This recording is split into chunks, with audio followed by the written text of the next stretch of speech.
This is the end of the beginning. Welcome to today's show. Well, they're saying it's hotter than hell out there, but really what it is a living hell. We have people who are actually believing everything that the media is telling them in regards to the heat waves that are going on and the droughts that are going on, all, of course, controlled by our own government. And then on top of it, you have the propaganda where they're telling people that it's hotter than it's ever been in the history of the world. Well, people can't really look back and actually get real data on that because, well, they control that data. And any of the data they release, they can change because if they come out and somebody looks up what the temperature was in the 70s on some government website, well, clearly they could manipulate those numbers, but people aren't going to think that far or go that far. They're just going to believe what a government that nobody trusts is going to tell them. And again, nobody trusts what these people are doing. Except, of course, 50% of the population, which believes anything that the Democratic Communist Party tells them. So, because of that, I'm going to show you some of the hilarity that's going on around the world, starting with Imprisonment Planet, right? I've been talking about this for years, about airlines. We've all seen what happened with the outbreak and how people weren't allowed to travel and how you couldn't go into every country or any country without having this or having that or having proof of this or having proof of that. Well, now the next step, of course, people don't see the transition here. The natural transition is going from a flu, an outbreak, to the climate. And isn't it interesting that they want us to do the same exact things, that now they don't want us to fly to other countries, and airlines are ditching flights to countries like Australia because of climate emissions? So in other words, if you live in Australia, welcome to enslavement because you're pretty much trapped in your country. And now this has been happening in countries like China and Australia first, because those are the most enslaved countries. Those are countries that have enabled the government to have full control over the civilians' lives. It's called government overreach. And in America, the civilians here are trying to prevent that from happening. But unfortunately, there's many civilians who are getting brainwashed very easily into this government deception. So here are a few things we're going to look at today in regards to the climate agenda. The psychological aspect of all of this stuff is key to it all, because they actually can convince people that this is actually occurring just through psychological warfare, and that's what they constantly do. You ever hear the expression that if you tell a lie long enough, it becomes truth? Well, that's the world that we live in now. They just keep repeating lies, and eventually people out there just start believing the lies to be true. That's what they're doing with the climate agenda. So I'm sure in your local area, wherever you are, they've convinced people around you that it's so hot, it's hotter than it's ever been. Nobody has any data on that. It's July. It's going to be in the 90s in a lot of places. Call me when it's 100 degrees in Montana or Alaska in December, and then maybe I'll believe that there's a climate problem. But that's never going to happen because they don't have the ability to heat the earth that much. They only have the ability to do it oh so little by causing droughts, by causing storms, which they can cause. See, they can steer these things, but also earthquakes, other things like that. They can control that, but they don't have the ability to make it so hot that people would go, okay, this is a problem. So they're psychologically just using what I always say, repetition, to convince people of this. And then they do things like this. Joe Biden comes out and he announces that new actions are going to be put in place to protect workers and communities from extreme heat. So what do you think that that's about? Well, that's for the government to come out and say, wow, it's so hot out. We care so much about the citizens. We're going to baby people because it's never been hot before. We're going to baby people so that by babying them, they can take advantage of skipping out on work or taking time off from work or sitting out at work. That way, psychologically, they'll continually think it's hotter than it really is. They won't remember that last summer it was the same temperature or the summer before, And like I pointed out, if you actually pay attention, states like New York, New Jersey, the East Coast have been cooler than normal, but they really just like to keep the news stories about Texas, California, Nevada, places where it's always hot. And of course, they're doing it in the UK as well. But this is psychological. This is Biden, the Biden administration, announcing new actions to baby people out there because it's hot, even though people should obviously protect themselves. They should drink water. They should not be, out in overheated conditions. But how come never in human history has the government ever done this? Well, because psychologically they want to convince you now that it's actually going on. So these are the things that they have to do. President Biden is announcing new measures today aimed at helping communities across the U.S. dealing with soaring temperatures. More than 140 million Americans are under heat alerts as a brutal heat wave creeps into the Northeast. Forecasters say Washington could hit temperatures of 100 degrees or higher for the first time in 7 years in the coming days. Wow. So for more on this, I want to bring in CBS News Chief White House Correspondent Nancy Cordes. So, Nancy, tell me about this. What can you tell us about the new actions that the president is announcing today and, about the funding and just exactly what the president's reach is? Because I know a lot of this stuff is kind of, in terms of how outdoor workers are treated, it's really kind of the state's domain. Right. It's sort of nibbling around the edges. What he's going to be doing is basically highlighting things that the administration has already put in motion as a result of passing the bipartisan infrastructure law and other pieces of legislation. So, for example, today he's going to be touting the fact that NOAA is putting $7 million into improving and upgrading its weather forecasts because weather forecasts are a major life and death issue in some cases these days. He's also going to be talking about a $152 million investment that is being made into water systems out west where the water situation can be critical. One interesting thing he's going to be talking about today is the fact that he has directed the Labor Department to issue a hazard alert and along with it, basically educating the workforce about rights that they have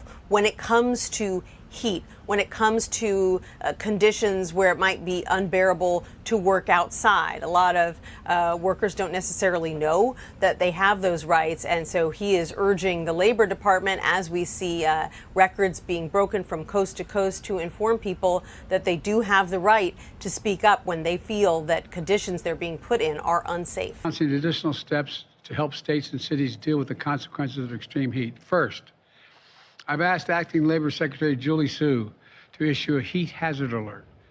It clarifies that workers have federal heat-related protections. We should be protecting workers from hazardous conditions, and we will. And those states where they do not, I'm going to be calling them out, where they refuse to protect these workers in this awful heat. Second, the Acting Secretary of Labor will work with her team to intensify enforcement, increasing inspections in high-risk industries like construction and agriculture. This work builds on the national standard the Labor Department is already developing for workforce and workplace heat safety rules. The U.S. Forest Service will award more than $1 billion in grants to help cities and towns plant trees that in the long term will help repel the heat and expand access to green spaces so families have a place to go to cool off and to bring down the temperature in cities. The Department of Housing and Urban Development is providing billions to communities to make buildings more efficient and to make them more heat resistant, opening cooling centers for residential areas and in the cities that the communities can go to be safe. The Department of Interior is using infrastructure funding to expand water storage capacity in the western states to deal with the impacts of future droughts. Part of the reason we're here today is to get word out so state and local governments know these resources are available and uses them. We want the American people to know help is here, and we're going to make it available to anyone who needs it. Experts say extreme heat is already costing America $100 billion a year and hits our most vulnerable the hardest, seniors, people experiencing homelessness who have nowhere to turn, disadvantaged communities that are the least able to recover from climate disasters. And it's threatening farms, fisheries, forests that so many families depend on to make a living. Stay indoors if you're vulnerable. Be careful on hot pavement. Know the signs of heat stroke like headache, nausea, dizziness. And always have water with you. That sounds silly, but always have a bottle of water with you. So on top of that, somebody posted on the website one of the funniest things I've seen in quite some time. And I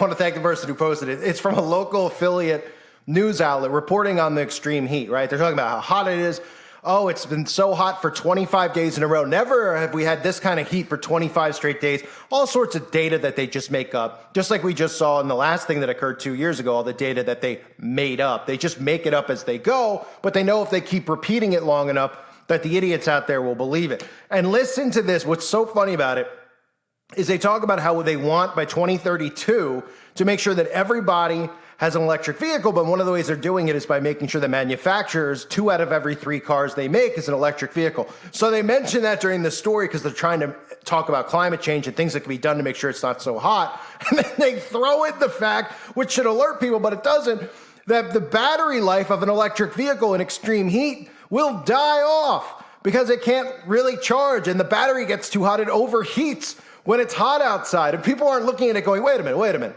So the electric vehicle, lithium battery, which is already dangerous, you know, the lithium battery, like when you get a box from Amazon that has a lithium battery, there's usually a warning sign on it.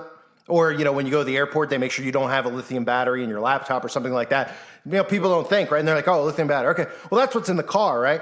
Lithium batteries that can explode when wet, right? Can explode when overheated. They don't think like that, but they're telling you that they want you an electric vehicle to help the climate out.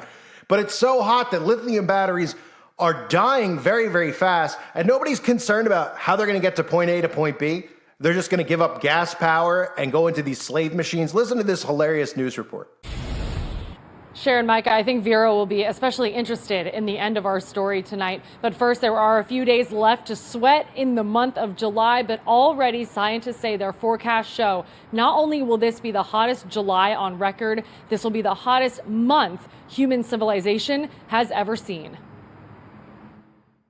In all likelihood, we have never experienced a world so hot in modern history. July has been off the charts hot across the globe, with heat waves blistering 3 continents.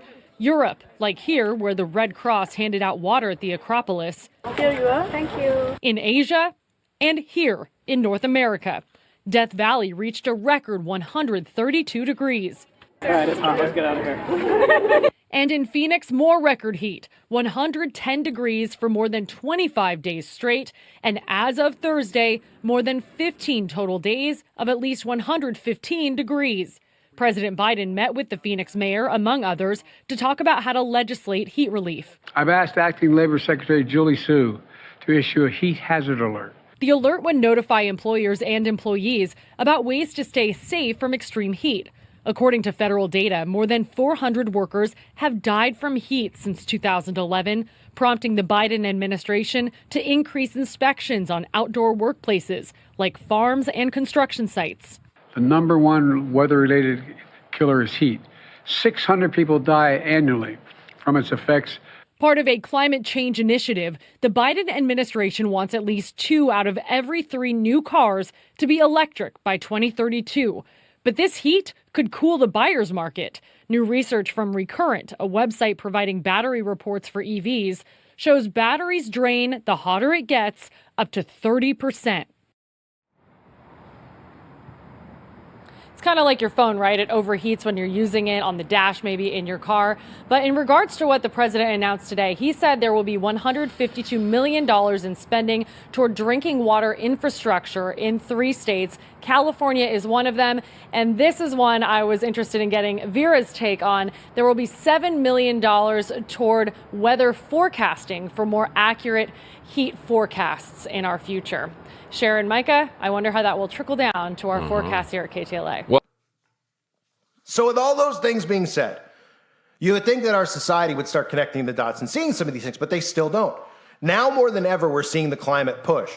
They've weaseled it in year after year. They've talked about it, but they haven't done enough to convince people that it's real. Now that things have died down after the last phase of their plan has died off a little bit, now they're using this phase, and nobody notices the fact that this phase has the same exact consequences as the last phase. Stay inside. Don't go near other people. Don't use your car. Don't travel to other countries. It's called enslavement. And that's why we see stories like this as well with Australia and how they don't want airlines flying to Australia, like I mentioned earlier. Well, Australia will be the first of many countries that begin to do this. They know they can't get away with this in America right now, But international airlines are going to cut back on flights to Australia in coming years because the high-polluting long-haul routes stand out as low-hanging fruit to meet future environmental commitments. So people don't see it. They're going to tell you that all this stuff, well, you can't fly here. People in America be like, oh, whatever. I don't want to fly to Australia. I'm not going to go there. And eventually it's like, you're not going to be able to fly from New York to California. You're not going to be able to fly from New York to Florida. You're not going to be able to fly from Florida to Texas, etc. And then what is somebody going to say? They're going to, oh, okay, well, then I'll drive. Well, guess what? You're not going to be able to drive from Florida to Texas to see your dying parents or your dying grandma or whoever you want to visit or your long-lost lover. Why? Because your electric vehicle isn't going to allow you to get there because you're not going to have a gas-powered car. And you're going to be charging your vehicle over and over and over again on the way there. In fact, it's going to take more time to charge the car than to drive from Florida to Texas. And on top of that, then you factor in the next step that people don't get, which is the carbon footprint. And your own personal carbon emissions. You won't be allowed to go because you'll be emitting too much carbon, even in an electric vehicle, from going to Florida to Texas because you emit carbon. Oh, you see how it works? Thus, stay in your home, distance from other people, lock your doors, let the government control your locks, let the government control your air conditioner, let the government put you into poverty because of inflating prices that they blame on the boogeyman and nobody's concerned, even though we all should be uniting over the insane prices of everything right now, done by design, of course, by the rich and the elites who happen to be liberal and conservative, who are enslaving us. Nobody connects the dots there. So not only will you not be able to fly to Australia, you won't be able to fly anywhere, but they will, right? You see how they ignore and they virtue signal and they ignore stuff, or they tell you like Gates and John Kerry, how it's okay for them to fly. Even though as people, I'm sure you read the comments, people are starting to actually look into this stuff and they're like, wait a minute, did you know that one flight by John Kerry from America to the UK emits more carbon emissions than a family of 4 will emit in their entire lives? Just living a normal life the way it is now. So maybe we would stop them from flying. Now, they'll probably eventually come out and tell you that they're not going to fly anywhere. Right now, they're telling you they need to do it to get the word out. But couldn't we just say, well, you don't need to get the word out. Go on Zoom and do it. You're telling all of us to stay home and go on Zoom. Why don't you?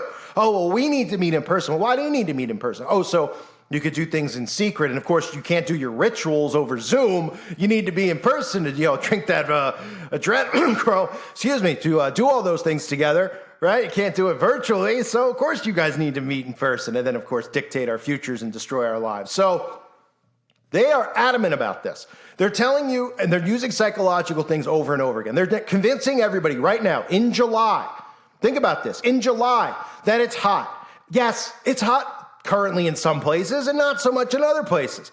It's called summer. That's right. Tell me again.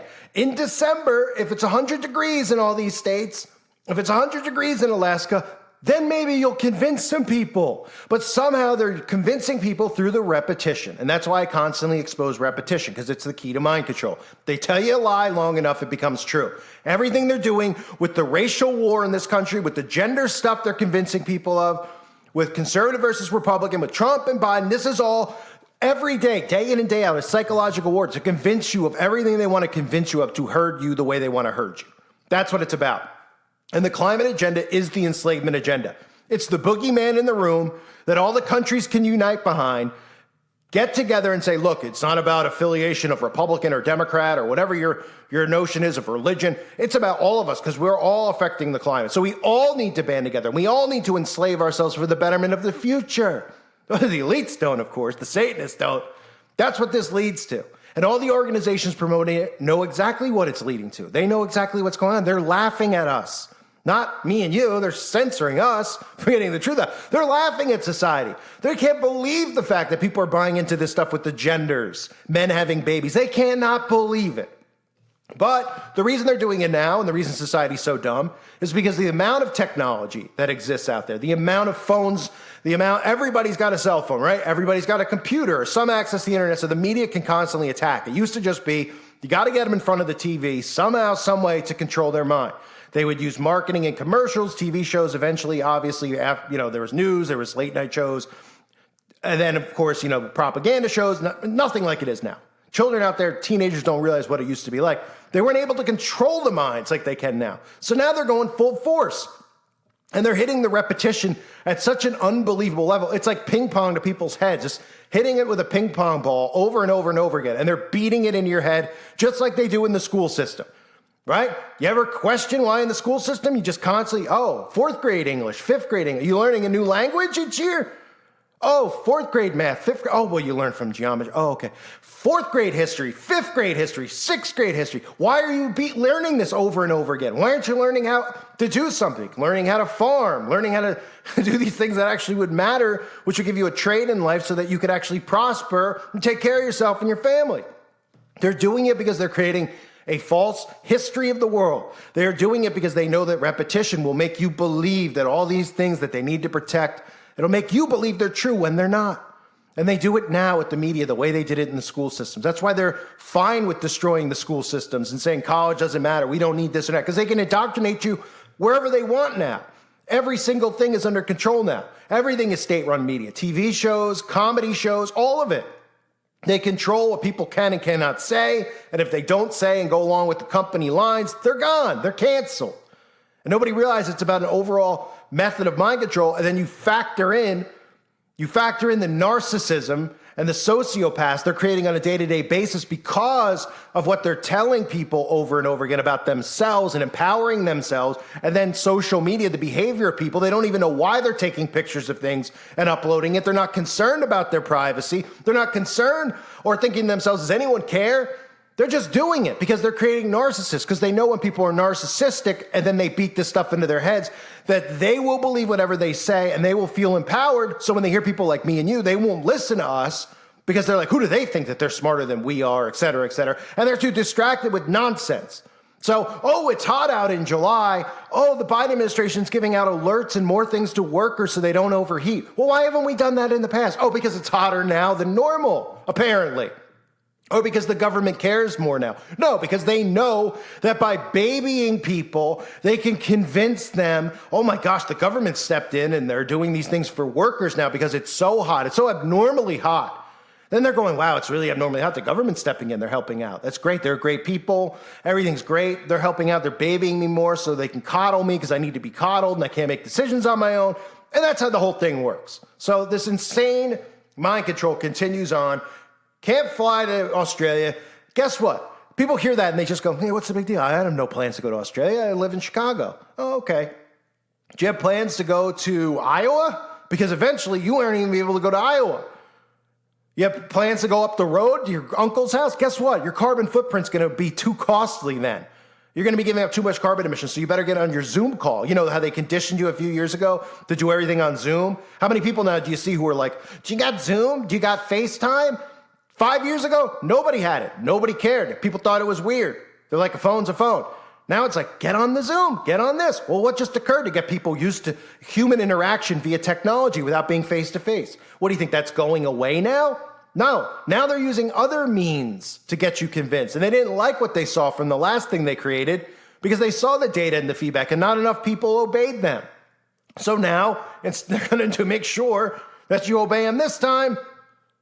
And this has been the plan all along. This has been Agenda 2030. This is what it's been about. That was phase one. This is the second phase. And we're going to continue on this nightmare of a road, this hellish world that we live in where nobody will listen to truth because they can't get past their egos and thinking that, these government people, they're looking at all this stuff that they create. They're the ones who instigate this. Who instigates the racial unrest? Everybody out there who's white knows a black person and vice versa. Does that specific person in your life, do you hate them because they're skin color? Or does it make you think when you see that person that they're looking at you and profiling you and judging you and they don't like you? Well, why would they be doing that if it wasn't for the instigating done by the mainstream media and the government? All done by design. It's psychotic and it's a psychosis. These people are psychotic and they're putting a psychosis on the masses. I thank you guys for being here. Hope you're doing well. Please sub to my other channels if you're still listening to this rant. God bless all of you, as always, and your families.